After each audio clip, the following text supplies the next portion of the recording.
BrainyBuyer.com presents another rapid-fire showdown. We crunch the specs, you make the call. Subscribing is the easiest way to keep this channel independent and data-driven.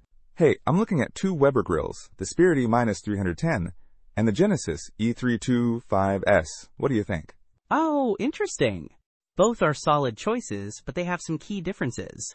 The Spirit E-310 is a liquid propane grill, while the Genesis E-325S is a natural gas grill. That's the first big thing to consider. Do you have a natural gas line readily available? Good point. I hadn't focused on the fuel type. I only have propane right now. What about size and cooking area? The Spirit E-310 has a cooking surface of 360 square inches. It's a decent size for a family. The Genesis. Well, the specs don't explicitly state the cooking area, but it does boast an expandable top cooking grate and an extra-large prep and serve table, which suggests more overall space for cooking and prepping. Okay, more space is always nice. What about features? I see the Spirit has WeberWorks compatibility. Right.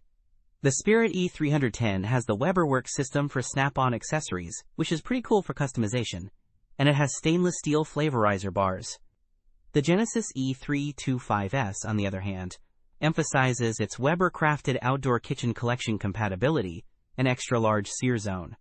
So it depends on what kind of cooking you're planning. The Sear Zone sounds tempting. What about durability? Both are Webers, so they're generally well built. The Spirit E-310 features porcelain enameled, cast iron grates, and a cast aluminum cookbox. The Genesis E-325S is made with alloy steel and cast iron frame and has a longer warranty. Okay, that's good to know. Any downsides to either?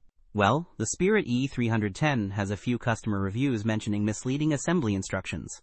But the Genesis E-325S is currently unavailable, so you can't even buy it right now. Oh, that's a deal breaker. So it sounds like the Spirit is a practical choice if I want something available and propane powered, while the Genesis is the more feature-rich option if it ever comes back in stock and I had a natural gas line. Exactly, and the Spirit is cheaper.